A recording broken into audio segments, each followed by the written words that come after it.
Hey everyone, it's Coram and Shreve here with a look at the stock market for Thursday, March 23rd. And on today's episode, we are going to be taking a look at a couple of stocks that are holding up and looking strong while we saw some volatility in the market today with the Nasdaq and S&P closing off their highs amid another big sell-off, Ken. Yeah, well, we ended with gains, but that Nasdaq Composite up 2.5% intraday, and it almost went back to break even. The market was so volatile, but looks like it ended higher by 1%. Take a look at a strong earnings report from KB Home, also Flywire, which we talked a little bit about on IBD Live this morning, FLYW, and Market Access, MKTX. They operate a fixed income bond trading platform and looking pretty good. All right, well, we will analyze those three stocks, but first, let's analyze the major indexes. So as Ken mentioned, the Nasdaq finishing with a gain of 1% today, well off of that intraday high. We also had the Dow up about 0.2%, the S&P 500 up 0.3%, and heading into the close, it looks like the Russell was reversing lower, down about 0.1% or so, with that pretty heavy weighting in financials there, Ken. So still on the hunt for a follow-through day today, but honestly, with yesterday's downside reversal, as investors digested the Fed rate hike, it seems like it wouldn't be a bad idea to spend another couple of days just calming down and hoping for that volatility to subside before we make a next move higher.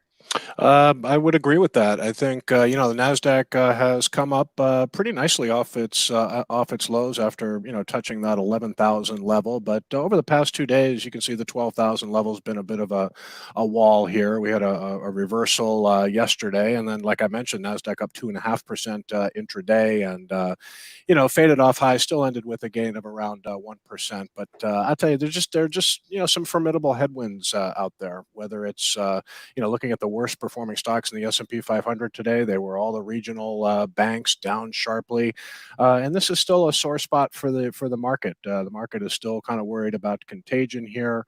Is there going to be another shoe to drop? Are there more banks that had heavy exposure to bonds? So, Fed Chairman Jerome Powell is reassuring the market that the banking system is sound. Same with Janet Yellen. Market definitely has concerns, and not to mention, oh, by the way, the Fed is still fighting a pretty big battle against inflation, and inflation, of course, is still stubbornly high. So a lot of headwinds out there. Yeah, and you mentioned regional banks. So here's the KRE ETF down another 2.8% today. So it looks like it's the lowest close since this waterfall decline that we've had.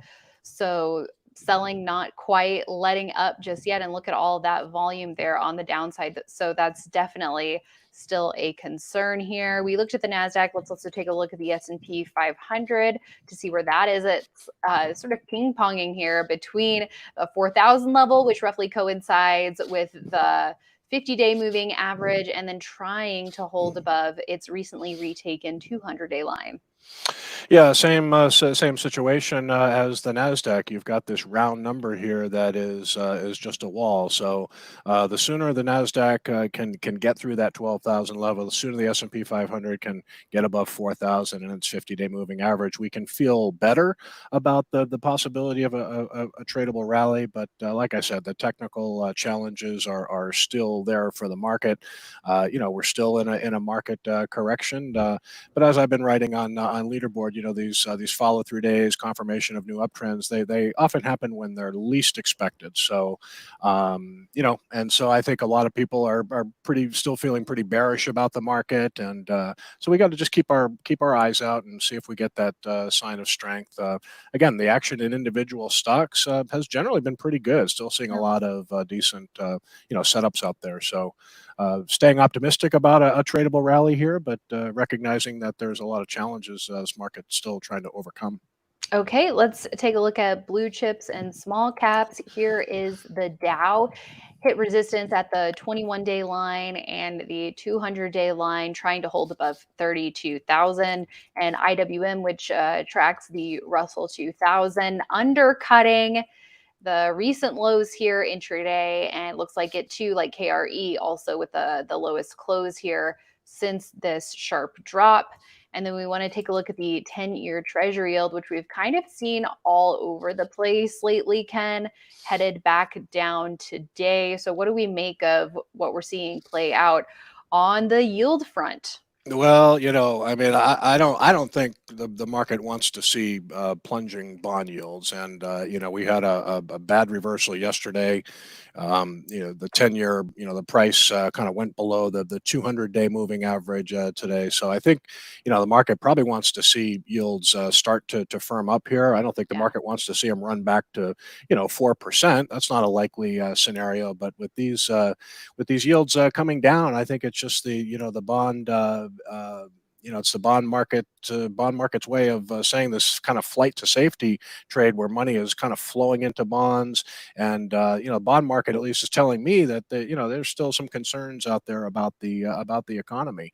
The Fed is close to pausing. We could see one more rate hike, and then but the Fed is not, like Powell said yesterday, they're not even thinking about cutting rates anytime soon. So I'd like to see these yields kind of firm up here, and maybe that'll help the market. And the dollar's been weak too. That's been helping the market and helping gold. But Right. a lot of volatility in the bond market as well.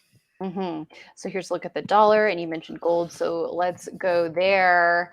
Powering higher again today, up another 1.3% here. So last week, a strong week for gold, up about 5.7%, and reversing higher this week, up about 1.1% so far. So it does seem like investors are really flocking to gold right now.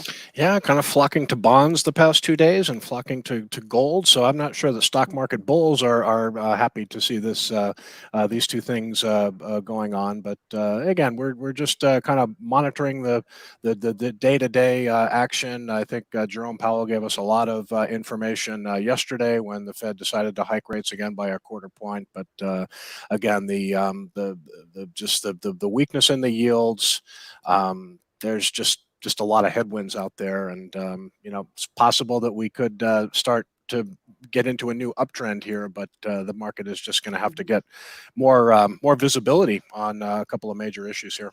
Right.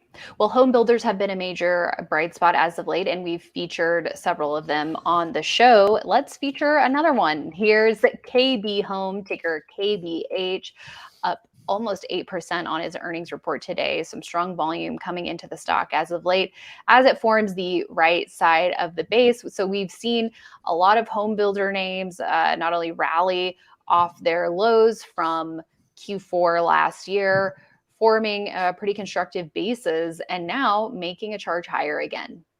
Yeah, and just looking at KB Home again, these home builders are not going to give us the earnings and the revenue growth that we typically like to see in growth stocks. You can see why would KB Home be gapping up so sharply today when revenue is down 1%, earnings are down 1%. They gave pretty good full year revenue guidance. The midpoint of their guidance was above the consensus. I think that is partly what fueled the move. And then new orders in the quarter were up 55% sequentially, not year over year, but sequentially. So a couple of things to like in this earnings report.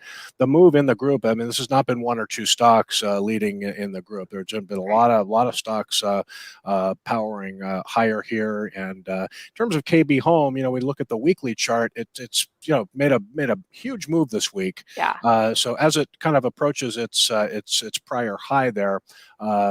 I mean, it could keep going up and shoot to a new high, or it could start to drift lower here and maybe form that classic handle type action that we like to see. So wouldn't be recommending a buy here, but if it kind of pauses below that recent high and pulls back in very light volume, orderly fashion, could see a new entry here. Okay, let's take a look at FLYW. This is Flywire in the credit card payment processing group, now ranked 55 out of the 197 groups that we track.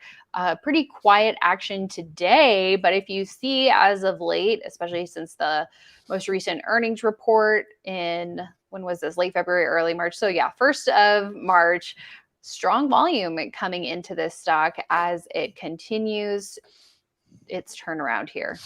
Yeah, so back to the daily chart, I think that heavy volume on up days is worthwhile noting, and just over the past week or so, you can see the stock is just kind of biding time here, holding near highs, and volume has completely quieted up. So that's when you're analyzing price and volume in a chart, this is really just the type of price action you want to see. So I think this one still has a chance of working.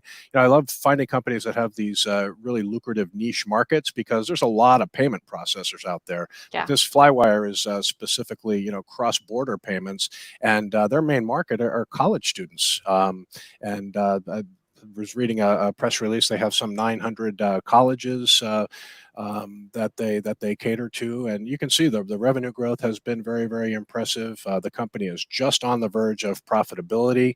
That's a good sign, and it's got also very, very good fund sponsorship. So this one checks a lot of boxes, and just going to keep an eye on it, because if we can kind of go into a new uptrend here, stocks like this tend to work quite nicely. So where would you consider this stock actionable, Ken? A move I go above back to recent the resistance? I just go back to the daily chart here, and just like we're waiting for the indexes to prove themselves, we want to see a decisive move above 12,000 for the Nasdaq, and a decisive move above 4,000 for the S&P. For Flywire here, it's just kind of biding time underneath that high. So again, you could get that little downward drifting handle, a little bit of a shakeout, and if this thing moves over that recent high, I think is 28.31. So right here on Yeah, 2/2, that was 29.31. 29.31. Yeah, chart's a little small for me, but so if it can kind of trade sideways underneath 29, and then make a bid to take out that 30 level, that would just be a classic breakout. But again, we'd like to see a confirmed uptrend, so some of these breakouts have a chance to work. Absolutely. And now let's also talk about MKTX today. Market access looking like it's forming sort of a high handle here after a recent breakout attempt. That was accompanied by heavy volume here as well. So, pretty interesting volume profile for this stock, and it looks like it has a lot going for it. Yeah, they operate a trading platform, fixed income securities, bond trading, and I just really like the look of this pullback as well. So back to the daily chart here. Again, a stock that kind of came down to its 50-day moving average, started to rally, and look at the volume. The volume really started to expand as it was moving higher, and then look what happens as the stock pauses. You see volume completely drying up. So this is really again just a decent looking chart, and where with just the type of price and volume action you want to see. So again, maybe this one is going to eventually make a move over the 400 level, and could unleash a nice gain here. Mhm. I guess the only issue is, Ken, even though it looks like fundamentals have been steadily improving over the last couple of quarters here, it doesn't quite have that strong high double digit growth that we like to see for the top and bottom lines. Yeah, I mean those are getting harder to find, and again, you just have to, in some cases, typically, I do like to see that 20, 30, 40% top line and bottom line growth. If I'm looking at the whole ball of wax, like I said, I was just looking at market access today, and certainly the fundamentals, they're not showing that really big growth that we want to see. But again, when it comes to fund sponsorship and a lot of the other factors that we look at, return on equity, I think, is above 20% here. So has a lot of positive qualities from a fundamental perspective. And hey, double-digit annual earnings estimates, Right. nothing to scoff at. Yes. Yeah. Absolutely. All right. Well, that is it for today, everyone. We'll have to see what tomorrow brings. But until then, make sure you're keeping tabs on investors.com for all the latest stock market news and analysis. And we will see you tomorrow morning on IBD Live for another morning where we're talking about current market conditions, portfolio management strategies, stocks we're watching, and more. So we will see you then 10 minutes before the opening bell, investors.com/IBD Live for all those details. We'll see you there. And we'll see you right back here tomorrow after the close.